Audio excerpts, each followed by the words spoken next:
भजन कर राम दुआई रे, भजन कर राम दुआई रे, भजन कर राम दुआई रे, भजन कर राम दुआई रे। ओए होए। अब परमात्मा आप जी को कितने प्रकार से समझाने की चेष्टा करता है कि किसी प्रकार या बुद्धू आत्मा ना जाने कौन सी चोट इसका लग जा और ये संभाल ले अपने मूल कार्य को। पुण्यात्माओं, हम इस काल के कुएं में पड़े हैं।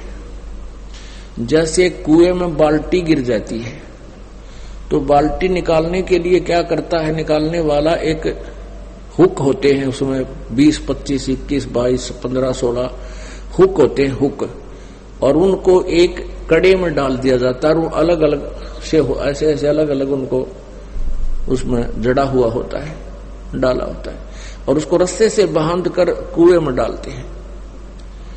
वो एक कड़ा भी डाल सकता था, नहीं, ज्यादा कड़े इसलिए, ज्यादा हुक इसलिए डाले गए ना जाने कौन से मुड़ जा। तो पुण्यात्माओं, आप हम यहाँ काल के कुएं में पड़े हैं और परमात्मा हमें निकालने के लिए अपनी शब्द रूपी डोरी से ये वचन रूपी हुक, ये शब्द रूपी हुक डाल रखे हैं, और ये ना जाने कौन सा उड़ जा, एक उड़ जा फिर बाहर ले आओगा, वो बाल्टी भी काम आ गई और ठीक ठाक निकला ही, उससे जल निकलेगा। तो ऐसे हम फंसे पड़े हैं। तो इस प्रकार परमात्मा ने ना जाने कितने प्रकार के वचन बोले हैं और ना जाने इस गुग्गु आत्मा के कौन सी लाग जा और ये अपना कल्याण करवा ले। क्या कहते हैं, भजन कर राम दुहाई रे, भजन कर राम दुहाई रे। तेरी दुर्गति हो जाएगी, कुत्ता बनेगा, खाज लगेगी, शर में कीड़े पड़ेंगे, कितना कुतिया बने, गधा बने, गधी बने, क्या दुर्गति होगी आपकी। इसलिए कहते हैं भजन कर राम दुहाई रे, भजन कर राम दुहाई रे। और जन्म अनमोली तुझे दिया नरदेही पाई रे, कितना अनमोल जन्म तुझे दे रखा है, मनुष्य शरीर तुझे प्राप्त है। मनुष्य जीवन केवल परमात्मा प्राप्ति के लिए है, बाकी तो संतानोत्पत्ति, इनके अंदर ममता मोह, अपने पेट के लिए भ्रमणा भटकना, ये आम प्राणी करता है, पशु भी करते हैं, पक्षी भी करते हैं। परमात्मा ने एक न्यारी ड्रेस हमें दी है, हमें अलग से एक भिन्न चोला दिया है, शरीर दिया है, और इससे हम परमात्मा प्राप्ति कर सकते हैं। इसका केवल इसको देने का एक यही उद्देश्य था, और हम मूल उद्देश्य भूलकर आम प्राणी जैसे कर्म ही करके अपना जीवन व्यर्थ कर रहे हैं।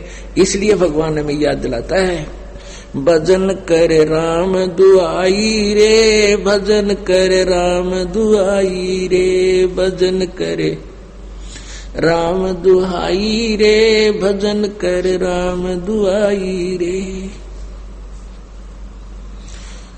जन्म अनमोली तुझे दिया नर देही पाई रे, देही को देवा लोच ही सुर नर मुनि भाई रे। कितनी प्यारी बात कही परमात्मा ने। कहते हैं इस मानव शरीर को देवता भी तरफ रहे हैं। देवता लोगों को उस समय पता लगता है जब ये वहां पहुंच जाते हैं, जो यहां भक्ति जैसी कि इनको ऊपर देव पद प्राप्त होता है। 33 करोड़ देव पद है। जैसे अपने यहां एमपी की सीट है अपने भारतवर्ष में 500, ये फिक्स है, और इनमें आगे आदमी व्यक्ति बदलते रहते हैं। तो ऐसे ऊपर 33 करोड़ देवताओं की सीट है।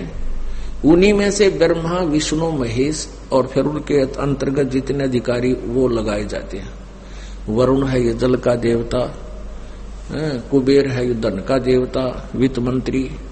तो कहते 33 करोड़ देवता है। उनको वहां जाने के बाद पता चलता है कि तुम्हारा ये पुण्य क्षीण होगा, और पुण्य क्षीण होने के बाद तुम्हारी मृत्यु भी होगी, तुम्हें नरक भी जाना होगा। फिर उनको याद आती है कि ये ऐसी कैसी बनी, हमने तो भक्ति की थी। तो वो फिर आपस में विचार विमर्श करते हैं। भाई वेदों में लिखा है कि तत्वदर्शी संत की खोज करो, तत्वदर्शी संत से पूछो परमात्मा के बारे में। हमें वो तत्वदर्शी संत नहीं मिले। तो वो क्या बात कहते हैं, भगवान हमें अब की बार जब मनुष्य शरीर मिल जाएगा, एक बार मनुष्य शरीर मिले, हम पूर्ण परमात्मा की भक्ति तत्वदर्शी संत की खोज करके करेंगे, हमारे साथ तो धोखा हो गया। जैसे कई भाई बहन मजबूरी व्यवस्था के अंदर आकर सोच लेते हैं हम खुदकशी कर ले, आत्महत्या कर लेते हैं, अपने हमें दुख दूर हो जाएगा। नहीं, आत्महत्या करने से दुख दूर नहीं हो सकता। यो शरीर तो दूर हो सकता है, विष खा लेने से, फांसी लगा लेने से शरीर तो नष्ट कर दिया आपने, लेकिन दुख तन्यों का नहीं रहेगा। फिर गधा बन गए, गधा बन गया जाते लट्ठम लट्ठा, फिर बता के सुख होया। तो इसका सुख यही होगा कि आप सत भक्ति करो, आपके संकट का भी निवारण होगा, वर्तमान में भी आपको राहत मिलेगी, फिर आगे। तो कहते इस देही को देवा लोचते सुर नर मुनि भाई रे, सनकादिक नारद रटे चहु बेदा गाई रे, भक्ति करे भवजल तेरे पर सतगुरु शरणाई रे। कहते हैं सभी सनक सनंदन के 4 पुत्र है ब्रह्मा के, छोटी आयु के इनकी आयु रहती है, इसी एज में रहती है 5 वर्ष की आयु के, लेकिन आयु के विद्वान बहुत माने जाते हैं। कहते हैं ये तुम्हारे सनक सनंदन भी भक्ति कर रहे हैं, और 4 वेदों में भी यही कहा गया है कि भक्ति करो, लेकिन सतगुरु शरणाई रे, यानी तत्वदर्शी संत की शरण में जाकर भक्ति करो, तब तुम्हारा मोक्ष होगा। सनकादिक नारद रटे 4 वेदा गाई रे, भक्ति करे भवजल तेरे पर सतगुरु शरणाई रे। सतगुरु तत्वदर्शी संत की शरण में आने से ही तुम्हें पूर्ण लाभ होगा, भक्ति का लाभ मिलेगा। मिर्गा कठिन कठोर है कौ कांडे काई रे, कस्तूरी है नाभि में ये बाहर भरमाई रे। एक मृग के नाभि में परमात्मा की रजा होती है, गॉड गिवन, उसकी नाभि में सुंडी में कस्तूरी बन जाती है, और उसकी महक उसको अपने अंदर से आती है। वो घास जब चरता है, श्वास छोड़ता है, श्वास घास से टकरा के जमीन से फिर उसके वापस उसी के श्वास वापस लेता है, तो वो उसकी महक में, उसकी सुगंध में इतना मतवाला हो जाता है, वो सोचता है कि यहाँ पर है वो कस्तूरी की महक, यहाँ पर महक है। वो जहां भी दौड़ता है, सांस छोड़ता है, फिर लेता है, वो महक उसको साथ आ रही है। वो जहां भी देखता है कि यहां से आ रही है, तो यहाँ वो सुगंध है, वहां है वो सुगंध है, तो थक के गिर जाता है। थक के जब बैठ जाता है, तो फिर वो श्वास लेता है, तो वो महक उसको वहां भी आ रही है, क्योंकि वो उसके अंदर थी। तो परमात्मा कहते हैं कि ये मन रूपी मृग कभी तीर्थों में जाता है, कभी कावड़ लेने जाता है, कभी कहाँ जाता है, किसी मंदिर में जाता है, किसी मस्जिद में, किसी गुरुद्वारे में, ये सोचता है यहाँ भगवान है, यहाँ भगवान है, और वो उसकी कसक उसके अंदर ही थी। वह कसक जो पिछले पुण्य की कमाई थी वो उसके साथ थी, और वो उसको लिए फिर रही थी, उसको उठाए फिर रही थी। और जब सतगुरु मिल गए तो उसको बैठा दिया उस मृग की तरह, बेटा बैठ, अरे सांस का सेवन करे, अब देखना महक, वो महक तुझे यहां मिलेगी, वो वस्तु अब मिलेगी तुझे। अब क्या बताते हैं भाई, जो गुरु वचन पे डट गे रकट गे फंद 84 के, कट गे फंद 84 के, रकट गे फंद 84 के। भाई जो गुरु वचन पे डट गे रकट गे फंद 84 के, वस्तु मिली ठोर की ठोर, मिट गई मन पापी की दौड़। वस्तु मिली ठोर की ठोर, मिट गई मन पापी की दौड़। ये भरम मिटे मथुरा काशी के, भरम मिटे मथुरा काशी के। भाई जो गुरु वचन पे डट गे रकट गे फंद 84 के। तो यहां परमात्मा कहते हैं कि ये मृगा कठिन कठोर है, कहो कहाँ डैक आई रे, कहाँ धक्के खाता है, कभी तीर्थों पे, कभी मथुरा में, गया जी पे, पिंड भगवान फंड करने। और कस्तूरी है नाभि में, ये बाहर बरमाई रे। राजा डूबे मान में, पंडित चतुराई रे। राजा लोगों में तो अभिमान हो जाता है, 4 सैनिक हो गए साथ में, बस ने सोचा तू क्या के बन गया, और उनको तो अभिमान हो गया। और पंडित जिसने 4 अक्षर सीख लिए संस्कृत के और 100-200 से उसको नमस्कार करने वाले हो गए, वाह पंडित जी, वाह पंडित जी, वाह भाई क्या बात है। और वो मानना कति, जैसे ही परमात्मा कबीर जी आए थे, उन सुप्रसिद्ध पंडितों को, ब्राह्मणों को, गुरुओं को ललकारा करते थे, समझाया करते थे, लेकिन वो माने नहीं। एकाद रामानंद जी जैसी पुण्यात्मा, सर्वानंद जैसी पुण्यात्मा एकादी सतगुरु के शरणों में आ गई, बाकी किसी ने नहीं माना। वो अपने ज्ञान पंडिताई में डूब गए। राजा डूबे मान में, पंडित चतुराई रे। ये ज्ञान गली में बंक है, तन दूर में लाई रे। अब क्या बताते हैं कि इस ज्ञान गली में तो बहुत टेढ़ापन है, तुम नहीं समझ सकते, तुमने अपना शरीर बर्बाद कर लिया। उस साहेब को याद कर जिन सौंज बनाई रे, देखत ही हो जात है पर्वत से राई रे। कंचन काया नाश होवे, तन ठोक जड़ाई रे। मूर्ख बोंदू बावरे, या मुक्ति कराई रे। फिर क्या बताते हैं, चमरा जुल्हा तिर गए और छिपा नाई रे। चमरा जुल्हा तिर गए और छिपा नाई रे। गणका चढ़ी विमान में, सुरगापुर जाई रे। अजामेल गणका तेरे और सदन कसाई रे। नीच तेरे तो से कहूं नरमोड न्यायी रे। शब्द हमारा साच है और ऊंट की वाई रे। ये धुएं के सा धौल हर त्यों लोक चलाई रे। ओह कल बिस्कुसमल सब कटे, तन कंचन काई रे। गरीब दास निज नाम है, नत पर भी नाई रे। अब कहते हैं कि अब देख, उस साहिब को याद कर जिन सौंज बनाई रे, यानी जिस परमेश्वर ने सारी सृष्टि की रचना की, तेरा शरीर भी बनाया, तुझे कर्माधार पर जो सब कुछ दिया।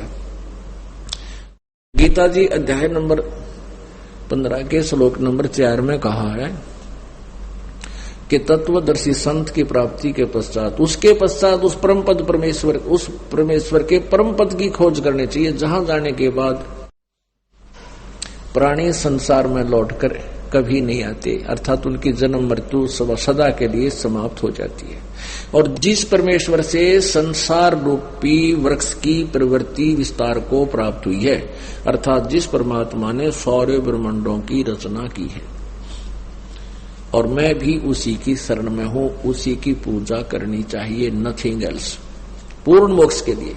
तो उसी का प्रमाण गीता जी में, क्योंकि परमेश्वर की वाणी में, कबीर साहब जी की वाणी में, और कबीर जी द्वारा दिए गए अपने प्यारी आत्मा गरीबदास जी का ज्ञान योग खोलकर जो ज्ञान दिया है, उनके कंप्यूटर में फीड कर दिया था। उनके द्वारा दिया गया ज्ञान, ये इसमें 4 वेद, 5वां वेद तो ये है ही है, इसमें इंक्लूड है, ये इसमें सच्चा ज्ञान है। क्योंकि वेदों का अनुवाद गलत कर दिया, गीता जी का अनुवाद गलत कर दिया। तो ऐसे ही परमात्मा ने कृपा की हम कलयुग के अंदर इस बिचली पीढ़ी वाली पुण्यात्माओं पर, कि अपने सिंपल लैंग्वेज में, अपने मुखारविंद से, अपने मुख्य वाणी में, सच्चिदानंद घन की वाणी में ये बिल्कुल विस्तार से और सिंपल साधारण तरीके से लिखा है। तो अब यदि दास ये वाणी आपको पढ़ाता और ऐसे सुनाता तो कतई नहीं मानते, क्योंकि आपको साथ साथ में इन वेदों, पुराणों, गीता, कुरान आदि का भी रेफरेंस आपको दिया और दिखाया जाता है। तब आपके हृदय में ये परमात्मा का ज्ञान सत्य समाया है, आप समझ पाए। क्या लिखा है इसमें? उस साहेब को याद कर दिन सौंज बनाई रे। तत्ब्रह्म, उस साहेब को, उस परमात्मा को।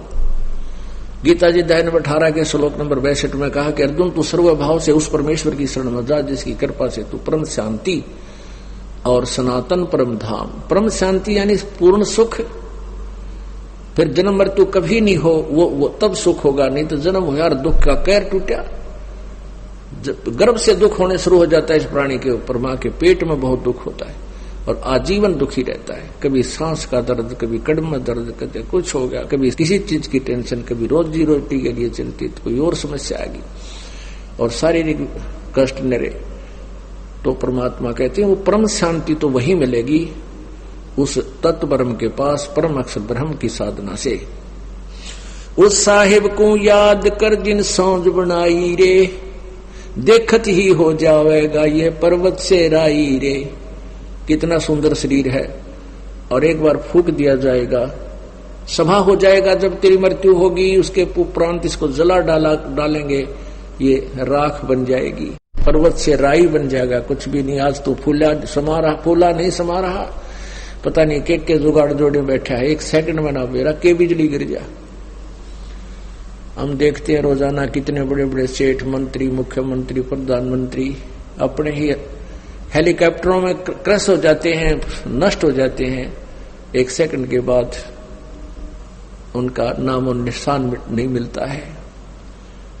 तो क्या बताते हैं परमात्मा, कबीर कहाँ गर्बियो ये काल गह कर केश, ना जाने कित मारेगा क्या घर क्या परदेश। का जन्मे का पाड़े पोसे खूब लड़ाए लाड, न जाने इस देह के कहाँ खंडेंगे आड़े। उसके लिए भगवान कहते हैं भजन कर राम दुआई रे, भजन कर राम दुआई रे, भजन कर राम दुआई रे, भजन कर राम दुहाई रे। देख परमात्मा कितने प्यार से हमें समझाना चाहते हैं, पर हम गुग्गू हो रहे हैं। कति हमारी बुद्धि पशु जैसी बना दी काल ने। एक बार तो असर हो से इस बात का, गुरुजी क्या कह रहे हैं, भगवान का आदेश सुना रहे हैं, कैसी दुरुक्ति होगी। और घंटे 2 घंटे के बाद फिर वैसी बुद्धि बन जाती है। इसका एक ही तरीका है कि रह रहकर सत्संग सुने और दाव लगते ही सिमन डट के करे।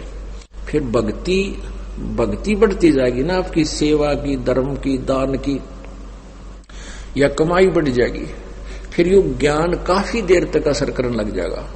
आपको नींद भी आनी बंद हो जाएगी, रात में मंत्र करने लग जाएगा। जब हाथ में माला ले लेंगे और शुरू कर दोगे भगवान की भक्ति, फिर भूल पड़ जाएगी, फिर शुरू कर देंगे। तो रह रहकर आने से, जैसे बहुत गहरा जल होता है, उस गहरे जल पर भी काई आ जाती है और उसका विकल्प है, जब उससे हमें लाभ लेना है तो उसको ऐसे काई को हाथ से हटा दे, वो दूर हो जाती है। हटाते रहेंगे तो निर्मल जल प्राप्त होता रहेगा, नहीं तो वो ऊपर आकर उसको फिर छा लेती है। तो ऐसे हमारे इस मन की वृत्ति है। हमारे ऊपर जो प्रभाव है 3 गुणों का, रजगुण, ब्रह्मा, सतगुण, विष्णु, तमगुण, शिव जी द्वारा जो हमारे ऊपर प्रभाव छोड़ा जा रहा है, कंस्टेंट है, वो लगातार छोड़ा जा रहा है। जैसे सूर्य जब तक उदय है, आप उसकी रेंज में है तो कंस्टेंट आप पर हीट आ रही है। उसके बचाव के लिए जैसे हमने शेड बना लिया, मकान बना लिए, ऐसे इनसे बचा जा सकता है। तो परमात्मा कबीर जी की भक्ति से आपका बढ़िया तो लेंटर वाला कोठी बन गई समझ लो, और एसी लग गया साथ में।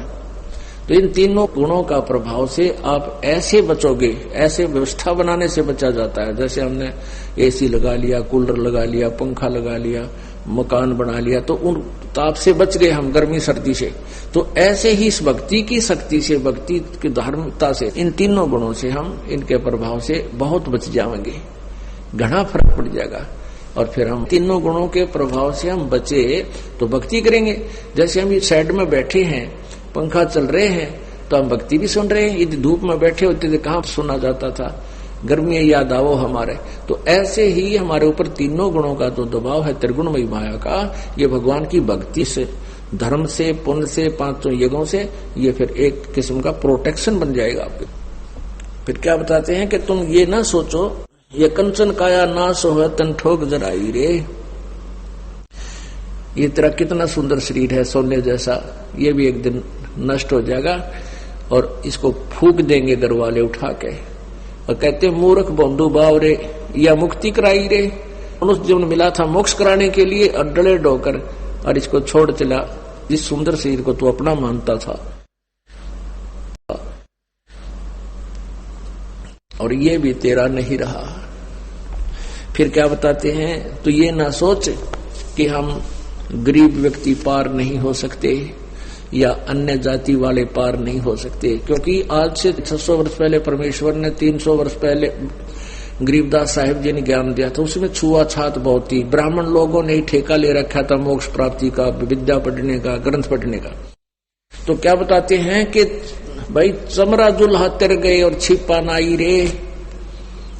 गरीबदास कहते हैं रविदास जी चमार जाति से संबंधित थे, शूद्र थे, और परमेश्वर जुल्हा कबीर जी जुल्हा जाति में थे। कहते हैं ये भी पार हो गए। और फिर छिपा नाई रे, नामदेव जी छिपा जाति में, और नंदा नाम के एक नाई थे सैन भगत, कहते वो नंदा नाई रे, वो भी पार हो गए। और गणका चढ़ी विमान में सुरगापुर जाई रे। एक गणका थी, एक वैश्या थी। जब बहन को पता चला, ज्ञान हुआ, उसके आसपास कोई संत सत्संग कर रहा था, उस बहन ने अपने ही मकान की झांकी में बैठकर सुना सत्संग। तो सुबह वक्त से जाकर उनके चरणों में समर्पित होगी और कहा प्रभु हम मुझ पापन का भी उद्धार हो सकता है। तो सारी कहानी बताई। संत ने कहा बेटी जैसे नौका में पत्थर धरो और चे फूस रख दो, घास रखो हल्का फुल्का, चे भारी पत्थर रखो, उसका स्वभाव है पार करने का। लेकिन आपने अपनी सब क्रियाओं को चेंज करना पड़ेगा, आपने बुराई त्यागनी पड़ेगी, भक्ति करनी होगी, तो समर्पित होगी उसी दिन से। कहा जैसे आप कहोगे गुरुदेव पिताजी, मैं उसी तरह आपका अनुसरण करूंगी। तो उस लड़की ने नाम लिया, अपने बुराइयों को देखकर ज्ञान के आधार से अपने पापों से डट के भक्ति की। कहते वो भी पार होगी। परमात्मा कहते हैं जब ही सतनाम हृदय धरो, भयो पाप को नासे, जैसे चिंगारी अग्नि की वही पड़े पुराने घासे। अब परमात्मा दयालु है, उनके पास एक ऐसी मंत्र है जो दास आपको देता है, उससे आपके सब पाप कट जाएंगे और पार हो जाओगे। कहते अजामेल गणकात्रे और सदन कसाई रे। अजामेल ओहो गणका वैश्या, अजामेल की एक अलग सी कहानी है। और फिर क्या बताते हैं, शब्द हमारा साच है और ऊंट की बाई रे, और ये धूमे के साथ धौल हरती हूं लोग चलाई रे। कहते हैं हमारा जो ज्ञान है ये सच्चा है और बाकी जो ज्ञान है वो बिल्कुल व्यर्थ है। यहाँ पर ऊंट की बाई के दो अर्थ लगते हैं। ऊंट में अपान वायु ज्यादा होती है, वो बहुत पाद मारता है, यानी गैस निकलती है उसके, तो वो कहते हैं फड़ रखा करे। और एक वो मुंह से ऊंट निकालता है, अपने मुंह से इतना बड़ा ब्लेडर सा बाहर निकालेगा, पूरा बैलून सा, गुब्बारा सा, और रख रहे। परमात्मा कहते हैं मेरा जो ज्ञान है ये सत्य है और बाकी तो ऊंट की बाई है, वो फर हुए बांटे हैं, उवा बाई बकते हैं। ऊंट कैसी रोल कर रहे हैं, उन्हें ज्ञान कुछ नहीं है। कहते शब्द हमारा साच है और ऊंट की बाई रे, और धुएं कैसा धौल हरती हूं लोग चलाई रे। ये तीनों लोग जिनमें तुम यहाँ बैठे हो, सुरक्षित मानते हो अपने आप को, ये तो ऐसे हैं जैसे ऊंट ने वो बुलबुला सा काट दिया, वो ब्लेडर सा बाहर निकाल दिया, गुब्बारा सा रोल कर रहा है और फिर वापस ले लेता है। तो ये कुछ दिन के लिए तुम्हारे ये तीनों लोग बाहर हैं, फिर ये पर महाप्रलय में नष्ट हो जाएंगे और तुम्हारा नामो निशान नहीं रहेगा। इसलिए उस प्रलय के आने से पहले अपना व्यवस्था करो, भगवान की भक्ति करो। क्या बताते हैं, कलबिस कुसमल सब कटे तन कंचन काई रे। तुम्हारे कलबिस कुसमल कल्बिस तो कहते हैं संस्कृत में पाप को, कुस्मल कहते हैं अरबी भाषा में पाप को ही, क्योंकि दोनों ही उसमें यहाँ मुसलमान और हिंदू दो ही विशेष वैरायटी थी जब परमात्मा कबीर जी ने ज्ञान दिया। कल्बिस कुस्मल सब कटे तन कंचन का ही रे। और गरीबदास जी कहते हैं गरीबदास निज नाम की,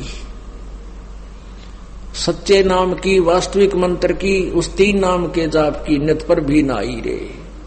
नित पर भी नहा, एक तो तुम 12 वर्ष में कितने पर भी लागी नहान जाते हो, उससे तुम मोक्ष मांगते हो नहीं। अमरा ज्ञान किने ना सुनिया पर भी लेन जाते हैं दुनिया।